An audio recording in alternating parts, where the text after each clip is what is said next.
Now we come to the enigmatic Consecrations by Bishop Peter Martin Ngo-Dihn Thuc. And there's been controversy concerning these, and some have raised the question, are the Thuc consecrations valid? Are some of them strange? Everybody agrees on that. But are they valid? Let us distinguish. There are those that we're certain occurred. Palmar de Troya, Gerard de Laurier, Carmona Zamora. Those we know occurred. Some others we know occurred. There are others that are doubtful that they occurred, and there are others, one of them, like I think it's Jean Leroux or something, Thuc was in Munich, when he was supposedly consecrating this man in Italy. Okay, so there are some liars out there. So those are, of course, invalid. Or the ones that are doubtful, they're doubtful. But we'll go with the ones that we're certain of. Are they valid? Let's start with Palmar de Troya. Should we be taking the words from visionaries? I don't think so. We do not run our life by visionaries. But there's a lot more to this story. That's what I'm finding when you get into the stories as they're reported now. The whole story is not being told, maybe because people don't know the whole story. You can piece, some of these stories you can piece together. Some of them are just not out there. So as I'm going through, I'm going to put these stories out there. Okay. On January 1, 1976, Bishop Thuc ordained Clemente Fernandez Dominguez Gomez, the visionary, and 4 others to the priesthood. On January 11, 1976, Bishop Thuc consecrated 5 men as bishop at Palmar de Troya. Clemente had convinced several priests, including one of Lefebvre's professors, Canon Reves, of the validity of his visions. Clemente had been in the United States in 1974 because we had a priest coming out of Chicago. Clemente had come to Chicago, who went to his presentation in Chicago. His priest was Father William F. Daly. The next thing you know, Father Daly is in Palmar de Troya, Spain. He was later consecrated bishop. Spent most of his time, the rest of his life, at Palmar de Troya, the best I found out. Then I heard a rumor that shortly before his death, he was in Sion, Switzerland. Sion, Switzerland is 10 miles from Ngo-Dihn. I've been there many times when I was in Ngo-Dihn. That's where we went to do our shopping. You caught a train out of Reed, boom, couple stops, you're in Sion. If you wanted to go the other direction, you went to Martigny, which is where I caught the main train, coming to and from Geneva. And you could catch that one from Saxon. Was it? Whatever. So I kind of thought it was interesting. He's in Archbishop Lefebvre's backyard. Of course, it was Father Daly who introduced us to the Society of St. Pius X in 1974. He was supporting them at the time. He was not affiliated with them, but he was saying, you want to support a seminary, support that one in Armada, Michigan. And we did. And I eventually applied there. Now, the Clemente affair is a little bit different than people think. Clemente sent a couple people to Ngo-Dihn, Switzerland. Father Noel Barbara, a traditionalist priest from France, I'm sure he's probably dead by now, reports the whole story. And he said the Blessed Virgin had said he should be consecrated a bishop. He gets in to see Lefebvre. Lefebvre doesn't turn him down. He says, I'm too busy. But you go to Rome. Archbishop Thuc will do the job for you. He has nothing to do. Now remember, Archbishop Thuc, now I call him Bishop Thuc normally, but in this report he's called Archbishop because he was made Archbishop by Anti-Pope John the 23rd. Archbishop Thuc had been at Ngo-Dihn. I have read that he was asked by Lefebvre to run Ngo-Dihn. Now, why he didn't take the job, because it certainly would have been better than where he ended up in Toulon, France in 1981. In fact, there was a Vietnamese brother on staff, on the kitchen staff. He'd added someone he could have actually spoken to in his own native language. Although, of course, being French Indochina, he knew French quite well. But he could actually talk to someone in Vietnamese. I would think there must have been some reason, and I've never seen a report on why he turned this down, why he didn't stay.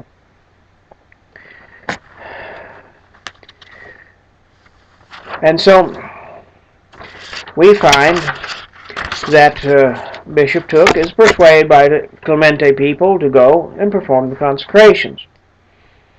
Now, there's further connections between Bishop Thuc and Archbishop Lefebvre. In 1977, after Christmas, 11 of us went from Ngo-Dihn to Rome on our vacation. Several were purchasing cassocks. And the tailor they went to said, "Oh, yes, your bishops have been in purchasing mitres." And they inquired, and come to find out it was bishops from Palmar de Troya, saying they're our bishops. So there's a connection between Archbishop Lefebvre and Clemente that no one reports. Should Bishop Thuc have done the consecrations in Palmar de Troya? Of course not.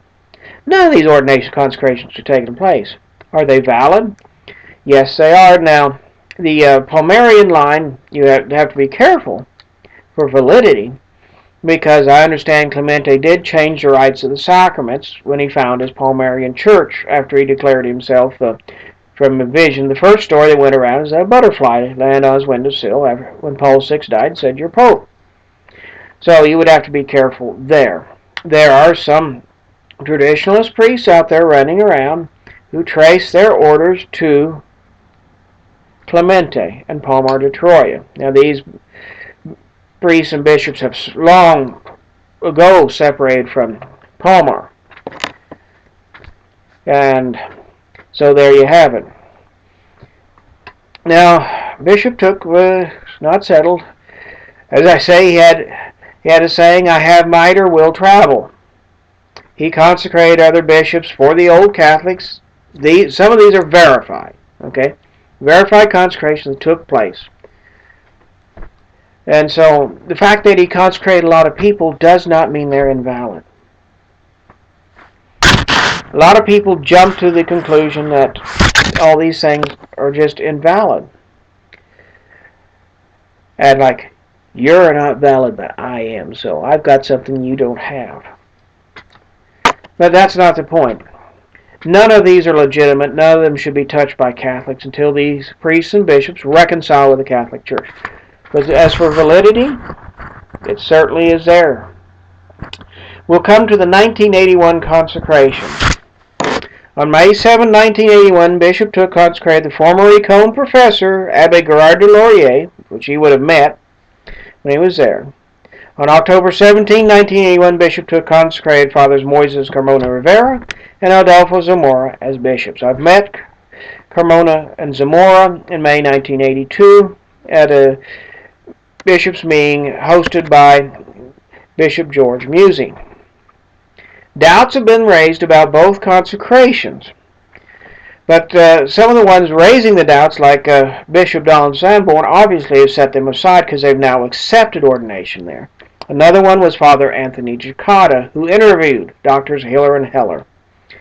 The testimony that is reported is not really that good. They couldn't remember the imposition of hands and a few things like that.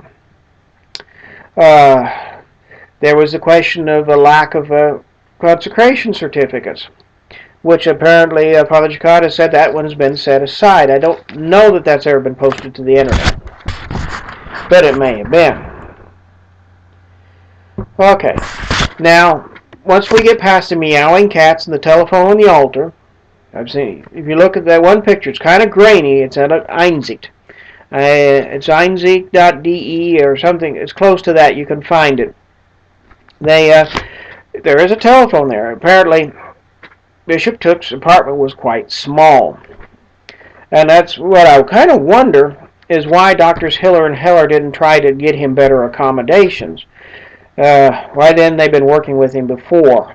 Why wasn't he publicly saying the Tridentine Mass? There are a lot of questions come up. But did a consecration truly take place?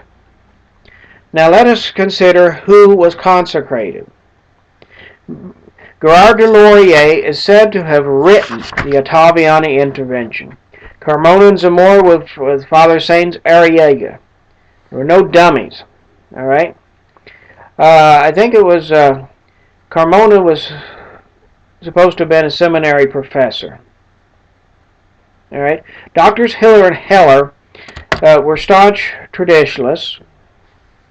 I think they're both now dead, not long dead, but I think they are. I'm not sure. In any case, they would certainly. One report says they brought the holy hardware, the pontifical mitres, things like that were needed for the consecration. They would certainly have not brought a new rite pontifical. They would have brought the Pontificale Romanum. I'm sure they had rescued one or more by this time. They would have made sure. I've read a report that Bishop Carmona said, I followed along in my pontifical. If you read the instructions, the consecrating and bishop, the co-consecrators, and the bishop being consecrated are all supposed to have a pontifical.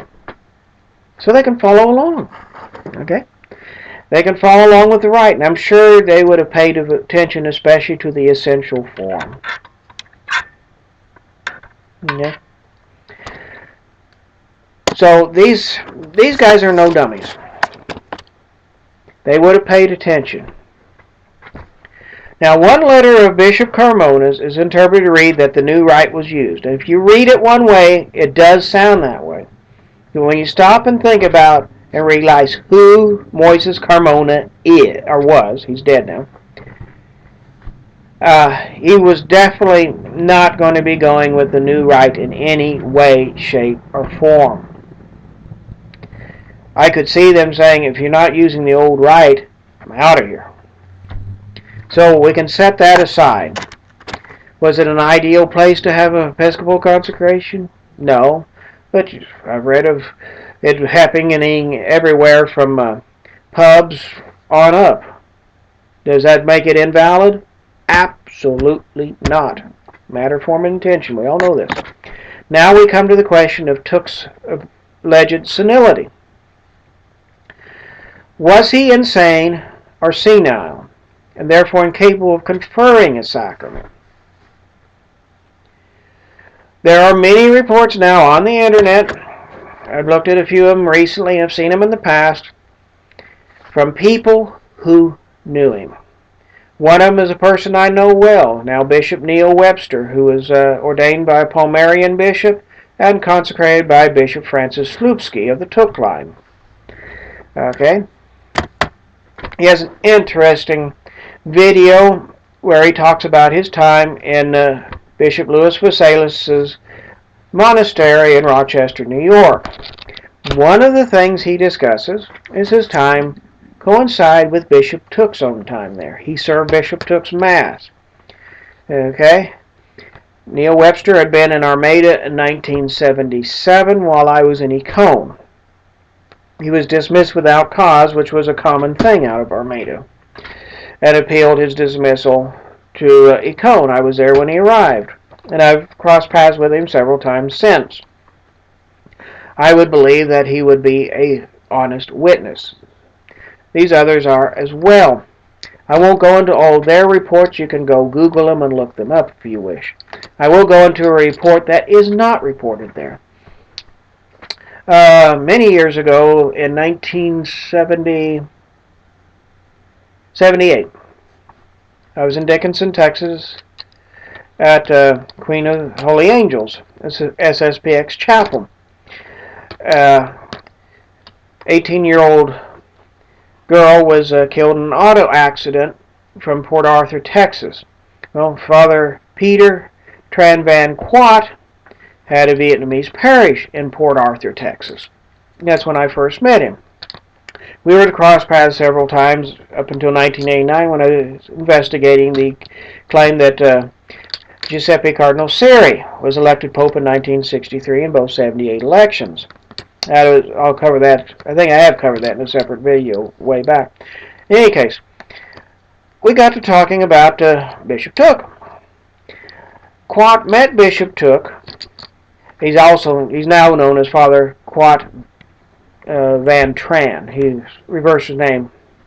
So if you go to Googling, look up Quat Van Tran, I believe it is, because Vietnamese put their last name first, sort of like the military. You know. So he's actually Tran Van, would be his family name. In any case, he met Bishop Thuc in 1983 in Louisiana at a bishop's meeting there where they discussed the election of a pope. He of course, could talk to Thuc in Vietnamese. I don't know whether they spoke in French or Vietnamese. I don't know if that came up. In any case, they had a conversation. Bishop Thuc offered to consecrate him a bishop. He turned Thuc down. Now, Quat himself is not as credible a witness because he makes statements now about his meeting with Siri that contradict statements he made to me personally in 1988 and again in 1989 on two different visits. His own position has changed in regard to the papacy. In 1989, he comes out of the blue and says, I like the position of Archbishop Lefebvre in regard to the papacy. I'm here to talk to him about the Siri claim and the election of a pope. And I don't want to hear one darn thing about Lefebvre, because his position is wrong. But that being said, he didn't say one word doubting Lefebvre or Thuc's sanity and possession of all of his faculties. So this just gives a little bit of additional evidence. And I don't think, on this particular thing, I think if there had been something against it, we would have seen it from Quat by now, because he has now come out against the validity of the Thuc line. As I have seen read recently, he doesn't say anything about senility, and he would have been in a position to at least make something up.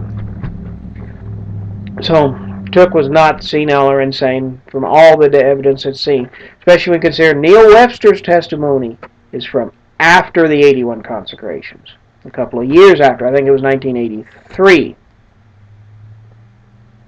So this is good evidence that Thuc was competent through the whole thing. Okay? Now there is one thing that does bother me, and bothers other people as well.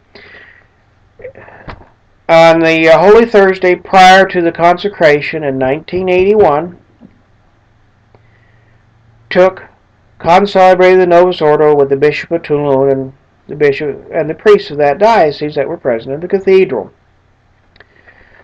Evidence has been proven that he heard confessions in the Novus Ordo Cathedral. He had his own confessional there. He'd go over after celebrating the Tridentine Mass in his apartment. He'd go over, and if a priest needed a server because the altar boy didn't show up, he would serve the Novus Ordo. This went on up until just shortly before his declaration that the papacy is vacant in 1982. In other words, this is going on when he takes a break and consecrates a bishop one day. Next day he's back in the Toulon Cathedral on a confessional. He might be serving a Novus Ordo. Yeah, I don't like that. But if we're going to condemn Thuc for that, we got to condemn Lefebvre for it as well. Lefebvre quit the Novus Ordo Christmas of 1971. He concelebrated in 73. He actively assisted in the sanctuary at his sister's funeral in the Novus Ordo in 1980. Lefebvre says the Novus Ordo is valid in certain circumstances and the new rite of ordination is valid. So if we are going to start doubting Thuc's intention, we're going to have to doubt Lefebvre's on the same basis. I don't think that is sufficient because he used the old rite and intended to consecrate bishops. Yeah, his connection with the Novus Ordo is troubling. And let's face it, I don't want to have anything to do with Nova Sordo. I walked out of it in November of '72. I've been back to 3 or 4 since then. Mostly funerals, and then they had one for my graduation from grade school that we were stuck going to. But when you take a look at the evidence, the facts of the case, the Thuc consecrations are valid. Illegitimate, certainly. So is everything Lefebvre did. So is all of traditionalism illegitimate. That's illegitimacy. But for validity, it's there. So let's not doubt validity if there is no doubt.